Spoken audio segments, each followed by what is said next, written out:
루마니아와 러시아의 국경에서 불과 120km 떨어진 콘스탄차 항구 인근의 전략 에너지 시설이 밤하늘 아래 고요히 숨을 쉬고 있었습니다. 2026년 1월 25일 자정을 막 넘긴 시각이었습니다. 유럽 전역에 천연가스를 공급하는 이 거대한 송유관 네트워크는 나토의 생명줄이나 다름없었지만 그날 밤 그 생명줄을 끊어버리려는 거대한 칼날이 동쪽 하늘에서 날아오고 있었습니다. 흑해 상공 1만 미터 고도, 러시아 공군의 미그 31K 전투기 4대가 기자편대를 이루며 초음속으로 활공하고 있었습니다. 조종석 안의 러시아 조종사들은 차가운 계기판의 녹색빛만을 응시한 채 묵묵히 목표 지점까지의 거리를 카운트다운하고 있었습니다. 300km, 250km, 200km, 그리고 마침내 발사 권한이 떨어졌습니다. 현대장기의 무장베이가 소리 없이 열리자 그 안에서 길이 7m가 넘는 거대한 미사일 한 발이 모습을 드러냅니다. 킨잘, 러시아가 전 세계에 자랑하는 극초음속 공대지 미사일입니다. 고체 연료 로켓 엔진을 탑재한 이 괴물은 일단 점화되면 마하 10의 속도로 가속하며 어떠한 방공망도 그 궤적을 따라잡을 수 없다는 것이 러시아 국방부의 공식 입장이었습니다. 현대장이 발사 버튼을 누르는 순간 미사일 하단부의 파이로 볼트가 폭발하며 동체를 기체에서 분리시켰습니다. 공기를 가르는 낮은 금속음과 함께 킨잘이 자유낙하를 시작합니다. 1초, 2초, 3초 후 미사일 후방부의 로켓 모터가 불을 뿜기 시작했습니다. 오렌지빛 화염이 밤하늘을 찢으며 퍼져나오자 킨잘은 중력을 거스르고 상승 궤도로 접어들었습니다. 초당 300m씩 가속되는 이 쇳덩이는 불과 70초 만에 음속의 10배에 도달했습니다. 그리고 그 뒤를 이어 두 번째, 세 번째, 네 번째 미사일이 연달아 발사되었습니다. 총 12발, 12개의 극초음속 창끝이 루마니아의 심장부를 향해 돌진하기 시작한 것입니다. 같은 시각, 콘스탄차 외곽 구릉지대.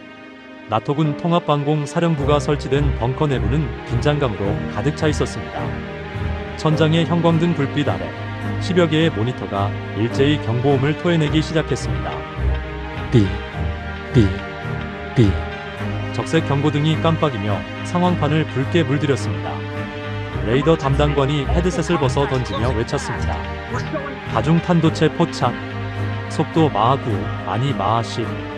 고도 4만 미터에서 하강 중. 예상 착탄 시각 3분 40초 후. 사령부 안은 순식간에 아비규환이 되었습니다. 루마니아군 장교들은 서둘러 패트리엇 미사일 시스템의 가동 여부를 확인했지만 곧 절망적인 사실을 깨달았습니다. 패트리엇의 최대 요격 속도는 마하 5, 마하 10으로 낙하하는 킨잘을 상대로는 무용지물이었습니다. 나토 연락관이 차가운 땀을 흘리며 보고했습니다. 패트리엇으로는 불가능합니다. 우크라이나 전선에 배치된 사드 시스템도 킨잘 요격에 성공한 사례가 없습니다. 우리에겐 대안이 없습니다. 정적이 흘렀습니다. 모두가 죽음을 예감한 그 순간 벙커 구석에 서 있던 한 명의 남자가 입을 열었습니다. 대안은 있습니다. 차분하지만 단호한 목소리였습니다. 모두의 시선이 그에게로 쏠렸습니다. 그는 대한민국 방위사업청에서 파견된 기술공은 박중령이었습니다. 40대 중반의 나이, 깊게 파인 눈과 주름 사이로 냉철한 눈빛이 번뜩였습니다. 그는 천천히 지도를 펼치며 손가락으로 한 지점을 짚었습니다. 콘스탄차 북동쪽 15km, 고도 200m 구름지. 바로 그곳에 우리 시스템이 배치되어 있습니다. 우리 시스템이라뇨? 루마니아군 사령관이 되물었습니다. 박중령은 잠시 숨을 들이쉬고 또렷하게 대답했습니다. 천궁2, 그리고 엘셈입니다. 콘스탄차 북동쪽 15km 지점. 민둥산처럼 보이는 구릉지 위, 위장막으로 덮인 거대한 차량들이 일렬로 늘어서 있었습니다. 그 차량들의 정체는 대한민국이 자랑하는 중거리 지대공 미사일 시스템 천궁2였습니다.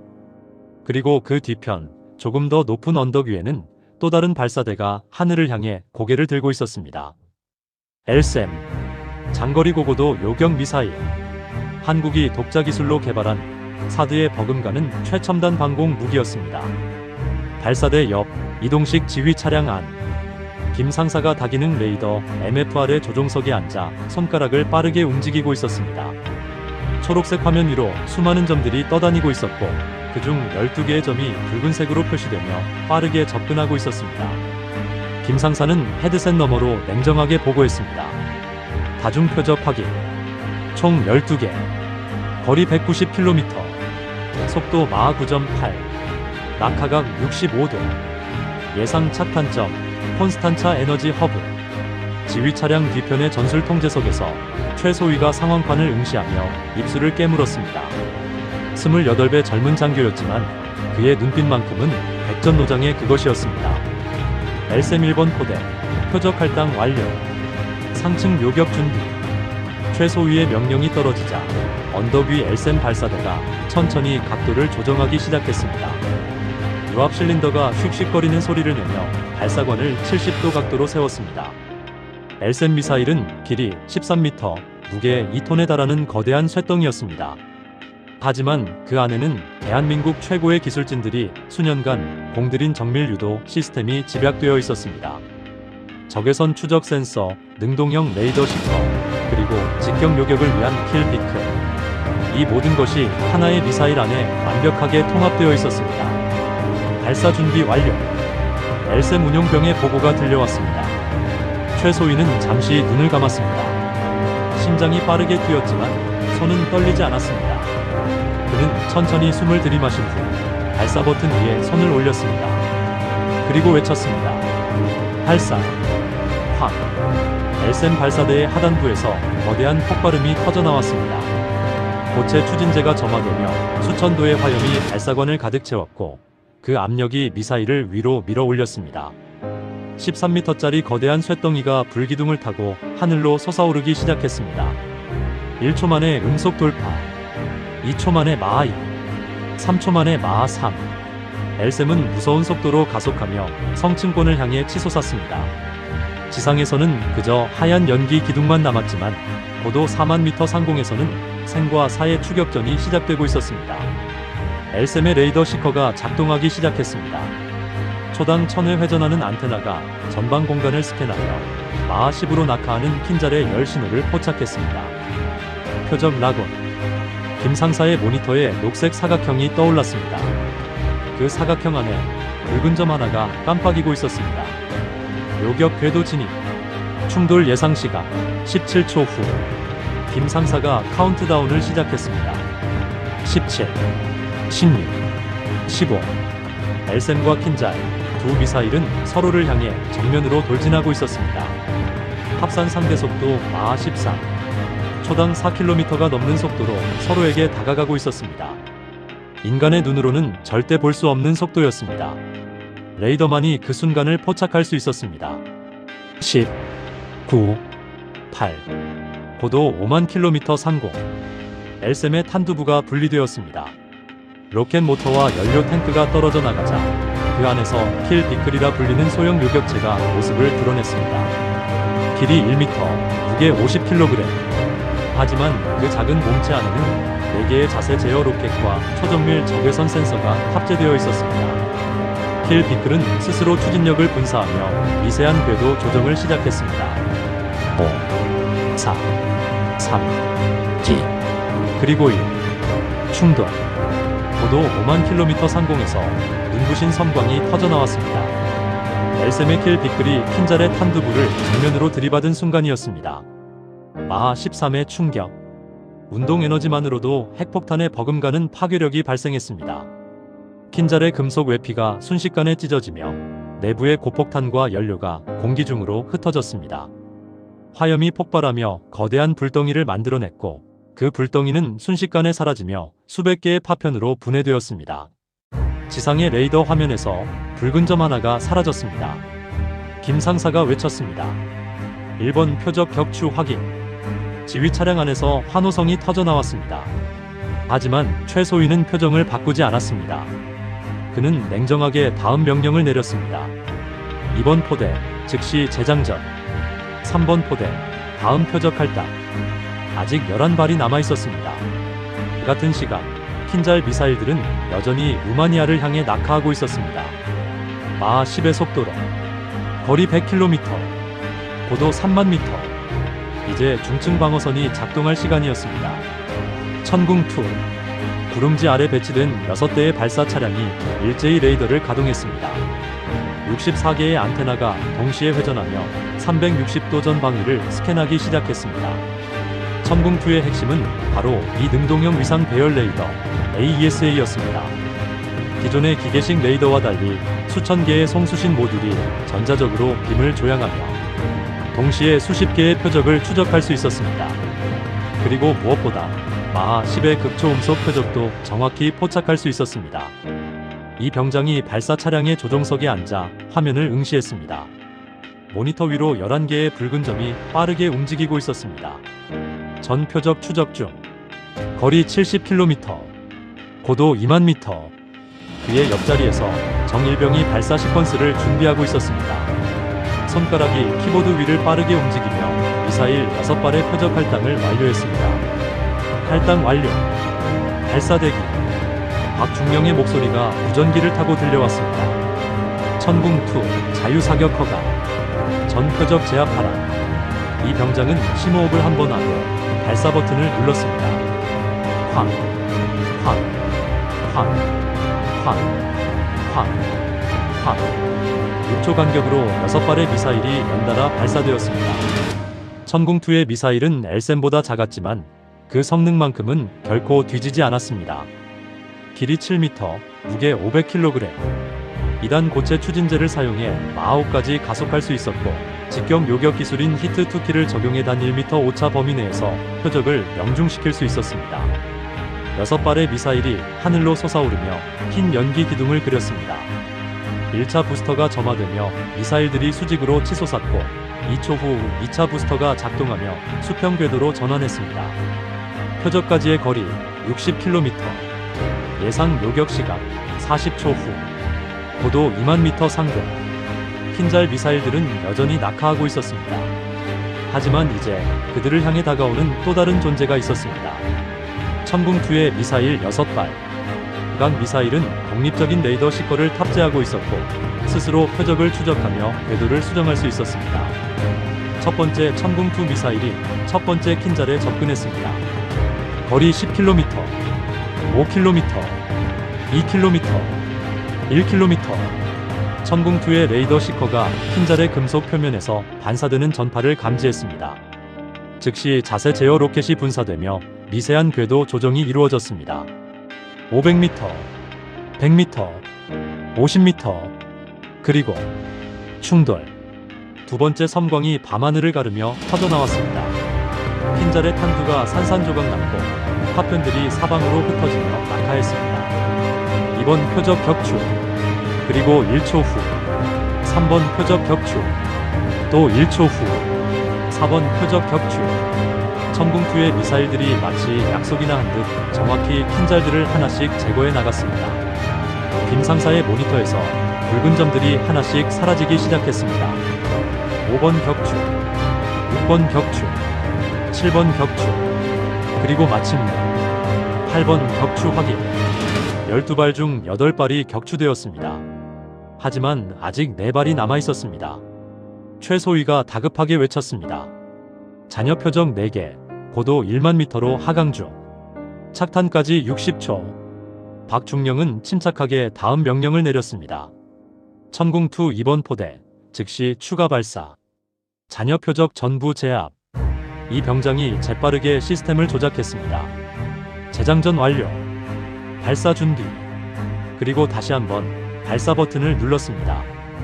쾅, 쾅, 쾅, 쾅.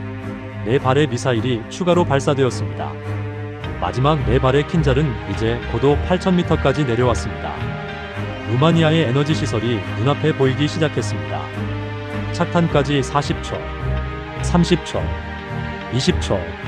천궁2의 미사일들이 필사적으로 추격했습니다. 거리 5km, 3km, 2km. 그리고 마침내 마지막 충돌이 일어났습니다. 9번 격추, 10번 격추, 11번 격추, 그리고 12번 격추 확인. 서울 인천공항. 사흘 후 이른 아침 루마니아에서 귀국하는 전세기가 활주로에 착륙했습니다. 바퀴가 지면에 닿는 순간에 그 둔탁한 충격음이 기내에 울려 퍼졌고 승객들 사이에서 안도의 한숨이 흘러나왔습니다. 박중령은 창밖으로 보이는 서울의 하늘을 바라보았습니다. 회색빛 구름 사이로 겨울 햇살이 새어나오고 있었습니다. 고향이었습니다. 기내 방송이 울려 퍼졌습니다. 승객 여러분, 대한민국 서울 인천공항에 도착했습니다. 좌석 벨트를 풀기 전에 잠시만 기다려 주시기 바랍니다. 하지만 벨트를 풀 필요조차 없었습니다. 비행기가 멈추자마자 기내 문이 열렸고 그 너머로 예상치 못한 광경이 펼쳐졌습니다. 붉은 카펫이 깔려 있었습니다. 그리고 그 옆에는 의장대가 도열해 있었습니다. 육군, 해군, 공군, 3군의 대표들이 일렬로 서서 경례 자세를 취하고 있었습니다. 박중령은 눈을 깜빡였습니다. 이게 무슨 일인가? 최소위가 옆에서 중얼거렸습니다. 중령님, 저기 국방부 장관님이십니다. 정말로 카페 끝에는 국방부 장관이 서 있었습니다. 그 옆에는 합참의장과 육군참모총장도 함께 있었습니다. 박중령은 서둘러 군복깃을 여미고 비행기에서 내렸습니다. 발이 카펫에 닿는 순간 의장대가 일제히 경례를 올렸습니다. 차렷, 경례. 나팔 소리가 울려 퍼졌습니다. 박중령은 본능적으로 거수경례로 화답했습니다. 심장이 빠르게 뛰었지만 그의 손은 떨리지 않았습니다. 국방부 장관이 다가와 악수를 청했습니다. 박중령, 수고 많았네. 자네와 자네 팀이 우리 대한민국의 이름을 세계에 알렸네. 박중령은 고개를 숙였습니다. 저희는 그저 주어진 임무를 수행했을 뿐입니다. 장관은 고개를 저었습니다. 아니네. 자네들은 불가능을 가능으로 만들었네. 러시아의 킨자를 전 세계가 막을 수 없다던 그 무기를 격추시켰네. 그것도 단 한 발의 실패도 없이 말일세. 장관은 잠시 말을 멈추고 진지한 표정으로 박중령을 바라보았습니다. 자네는 아직 모를 수도 있지만 이번 작전 이후 세계 정세가 완전히 바뀌었네. 미국, 영국, 프랑스, 독일, 일본 모두가 우리의 기술을 원하고 있네. 대한민국은 이제 더 이상 무기를 사는 나라가 아니라 파는 나라가 되었네. 박중령은 아무 말도 하지 못했습니다. 그저 고개를 숙인 채 묵묵히 장관의 말을 들을 뿐이었습니다. 같은 날 오후 국방부 대회의실, 긴급 확대 회의가 소집되었습니다. 테이블 주위로 군 수뇌부와 방위사업청 관계자들이 빼곡히 앉아 있었습니다. 대형 스크린에는 지난 한 달간의 수출 문의 현황이 표시되고 있었습니다. 폴란드 천공투 6개 포대 추가 도입 요청, 루마니아 엘셈 4개 포대 신규 도입 요청, 노르웨이 천공투 8개 포대 도입 협상 중, 스웨덴 기술 이전 협력 제안, 일본 공동 개발 제안, 호주 엘셈 도입 및 기술 협력 제안, 사우디아라비아 천공투 20개 포대 도입 요청, 아랍에미리트 엘셈 10개 포대 도입 요청, 그리고 마지막 미국 기술 공유 및 나토 통합방공망 참여 제안. 방위사업청장이 브리핑을 시작했습니다. 현재까지 접수된 수출 문의 금액은 총 53조 원에 달합니다. 이는 우리나라 연간 국방 예산의 약 90%에 해당하는 규모입니다. 회의실에서 탄성이 흘러나왔습니다. 청장은 계속해서 말을 이었습니다. 특히 주목할 점은 이번 성과로 인해 KF-21 보라매 전투기의 수출 문의도 급증했다는 것입니다. 루마니아 작전에서 보라매가 러시아 미그를 격추한 영상이 전 세계에 공개되면서 폴란드와 필리핀이 도입을 재검토하고 있으며 태국과 말레이시아도 새롭게 관심을 보이고 있습니다. 합참의장이 손을 들었습니다. 생산 능력은 충분한가? 이 모든 주문을 소화할 수 있겠는가? 청장은 잠시 망설이다가 대답했습니다. 솔직히 말씀드리면 현재 생산 라인으로는 불가능합니다. 한화 에어로스페이스와 LIG 넥스원의 생산 능력을 최대로 확장하더라도 모든 주문을 이행하려면 최소 5년은 걸릴 것으로 예상됩니다. 국방부 장관이 끼어들었습니다. 그렇다면 생산 라인을 증설해야겠군. 예산은 내가 직접 챙기겠네. 이것은 단순한 수출이 아니라 대한민국의 국격을 높이는 일이네. 그날 저녁 한화 에어로스페이스 본사 긴급 임원회의가 열렸습니다. CEO가 테이블을 두드리며 말했습니다. 여러분, 기회입니다. 천재일우의 기회입니다. 우리는 지금까지 방산 수출로 연간 3조 원의 매출을 올렸습니다. 하지만 올해는 10조 원도 가능합니다. 연구개발 담당 임원이 손을 들었습니다. 하지만 회장님, 생산 속도를 높이려면 품질 관리에 문제가 생길 수 있습니다. 천궁과 엘셈은 단 1%의 오차도 허용되지 않는 정밀 무기입니다. CEO는 고개를 끄덕였습니다. 맞는 말이네요. 그래서 우리는 속도가 아니라 정확성에 집중해야 합니다. 한 발을 만들더라도 완벽한 한 발을 만들어야 합니다. 그것이 우리 제품의 신뢰도를 높이는 길일세. 생산 담당 임원이 보고했습니다. 현재 천궁2 미사일 한 발당 생산 기간은 6개월입니다. 레이더부터 유도장치, 추진체까지 모두 수작업으로 조립되고 있습니다. CEO가 물었습니다. 자동화는 불가능한가? 불가능하지는 않지만 위험합니다. 자동화 과정에서 미세한 오차가 발생하면 실전에서 요격 실패로 이어질 수 있습니다. CEO는 잠시 생각에 잠겼습니다. 그렇다면 절충안을 찾아야겠군. 핵심 부품은 수작업을 유지하되 비핵심 부품은 자동화를 도입하세. 그리고 품질 검사는 3중으로 강화하세. 알겠습니다, 회장님. 2주일 후 모스크바. 러시아 국방부 지하 연구소. 어두운 복도를 따라 내려가면 최신부에 위치한 비밀 회의실이 나타났습니다. 그곳에서 러시아 최고의 무기 개발자들이 모여 있었습니다. 테이블 중앙에는 킨잘 미사일의 잔해가 놓여 있었습니다.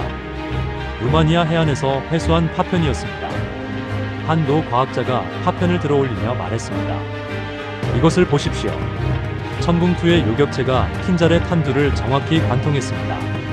충돌 지점을 보면 오차가 5cm도 안 됩니다. 이것은 인간의 기술이 아닙니다. 국방부 차관이 물었습니다. 그렇다면 우리는 어떻게 대응해야 하는가? 킨잘보다 빠른 미사일을 만들어야 하는가? 과학자는 고개를 저었습니다. 속도의 문제가 아닙니다. 한국의 방공 시스템은 속도가 아니라 정확성으로 우리를 이겼습니다. AESA 레이더와 능동형 시커, 그리고 인공지능 기반의 궤적 예측 알고리즘. 이 세 가지가 결합되어 완벽한 요격을 만들어냈습니다. 차관은 이를 악물었습니다. 그렇다면 우리도 같은 기술을 개발해야 하는가? 과학자는 쓴웃음을 지었습니다. 개발하려면 최소 10년은 걸릴 것입니다. 그리고 그 10년 동안 한국은 더욱 발전할 것입니다. 우리는 이미 뒤처졌습니다. 회의실이 정적에 휩싸였습니다. 같은 시간 베이징. 중국 인민해방군 총참모부 시진핑 주석이 직접 참석한 비공개 회의가 진행 중이었습니다. 대형 스크린에는 루마니아 작전의 분석 자료가 표시되고 있었습니다. 공군 사령관이 브리핑을 시작했습니다.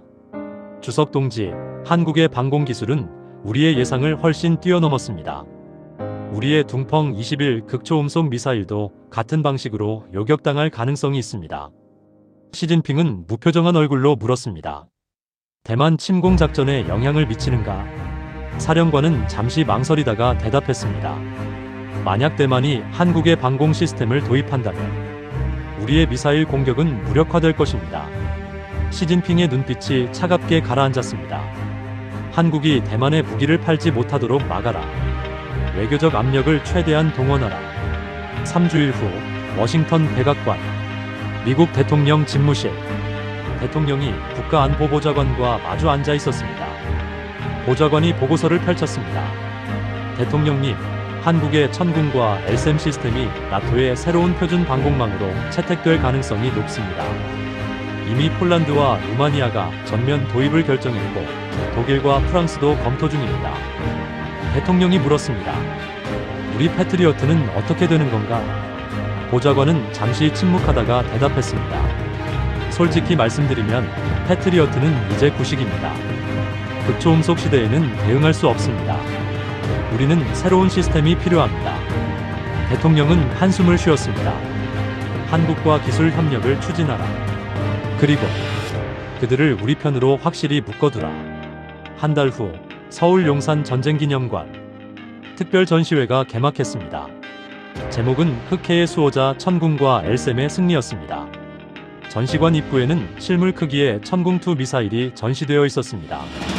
길이 7m의 하얀 동체가 조명을 받아 빛나고 있었습니다. 그 옆에는 루마니아 작전 당시의 레이더 기록과 사진들이 전시되어 있었습니다. 개막식에는 수백 명의 시민들이 몰려들었습니다.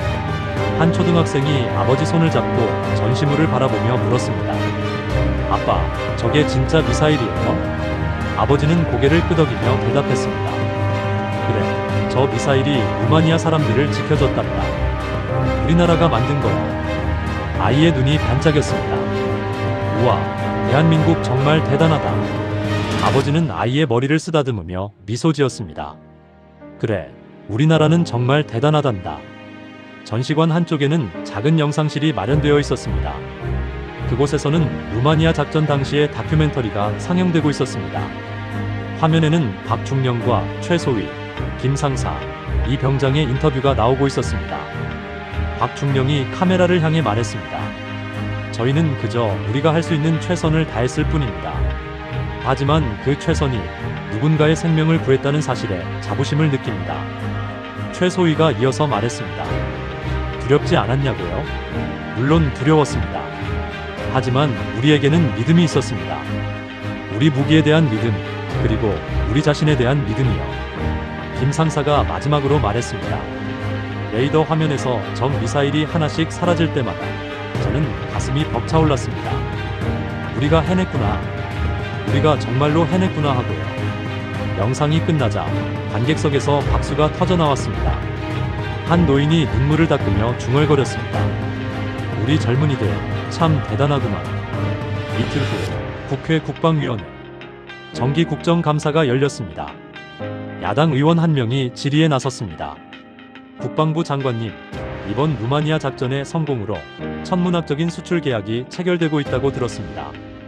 하지만 정작 우리 군의 방공망은 어떻습니까? 우리 국민을 지킬 준비는 되어 있습니까? 장관이 마이크 앞에 섰습니다. 좋은 지적입니다.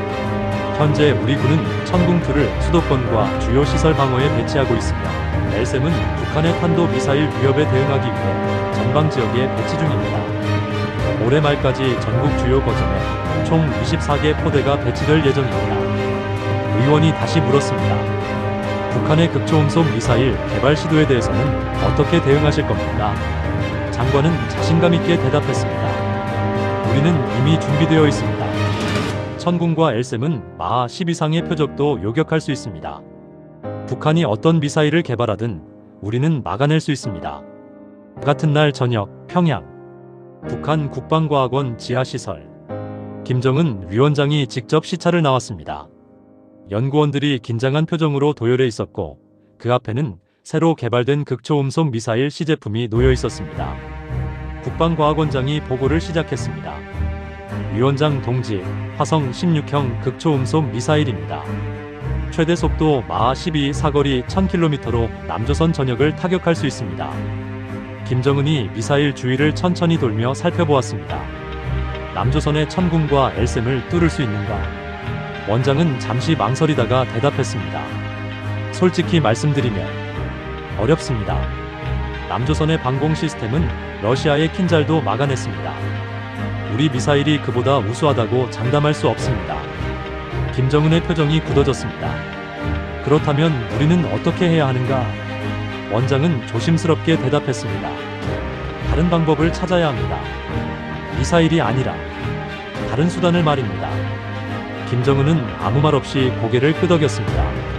석 달 후 서울 코엑스 국제항공우주 및 방위산업 전시회 ADEX가 개막했습니다. 전시장 중앙에는 한국관이 가장 크게 자리 잡고 있었습니다. 그 안에는 천궁2, LSM, KF-21 보라매, K2 흑표, 전차, K9 자주포 등 대한민국의 최신의 무기들이 전시되어 있었습니다. 개막 첫날부터 해외 바이어들이 몰려들었습니다. 중동, 유럽, 동남아시아, 남미 전 세계에서 온 군 관계자들이 한국관을 찾았습니다. 한화 에어로스페이스 부스 앞에는 긴 줄이 늘어서 있었습니다. 사우디아라비아 공군 장성이 천궁2 모형 앞에서 질문을 쏟아냈습니다. 동시 교전 능력은 몇 개입니까? 한화 직원이 자신감 있게 대답했습니다. 한 개 포대당 동시에 16개의 표적을 추적하고 교전할 수 있습니다. 그리고 6개 포대를 네트워크로 연결하면 100개 이상의 표적도 대응 가능합니다. 장성의 눈이 커졌습니다. 놀랍군요. 즉시 계약 협상을 시작하고 싶습니다. 전시장 한쪽에서는 세미나가 열리고 있었습니다. 주제는 극초음속 시대의 방공 전략이었습니다. 연단에 박중령이 올라왔습니다. 그는 루마니아 작전의 주역으로서 특별 연사로 초청받은 것이었습니다. 박중령이 마이크를 잡고 말을 시작했습니다.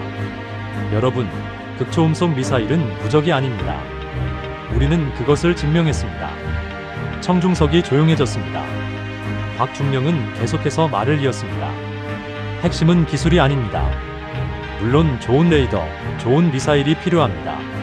하지만 가장 중요한 것은 사람입니다. 시스템을 운영하는 사람, 결정을 내리는 사람, 그리고 책임을 지는 사람입니다. 그는 잠시 말을 멈추고 청중석을 천천히 둘러보았습니다. 루마니아 작전 당시 저희에게는 3분도 안 되는 시간이 주어졌습니다. 그 짧은 시간 안에 저희는 12발의 미사일을 전부 격추해야 했습니다. 단 한 발이라도 놓치면 수천 명의 민간인이 목숨을 잃을 상황이었습니다. 청중석에서 숨소리조차 들리지 않았습니다. 저희는 두려웠습니다. 하지만 저희에게는 훈련이 있었습니다. 수백 번, 수천 번 반복한 훈련. 그 훈련이 우리를 움직이게 했습니다. 생각할 시간도 없이 몸이 먼저 움직였습니다. 박중령은 목소리에 힘을 실었습니다. 여러분, 좋은 무기를 사는 것만으로는 충분하지 않습니다. 그 무기를 완벽하게 다룰 수 있는 사람을 키워야 합니다. 그것이 진정한 국방력입니다. 청중석에서 박수가 터져나왔습니다. 노래와 같은 박수였습니다.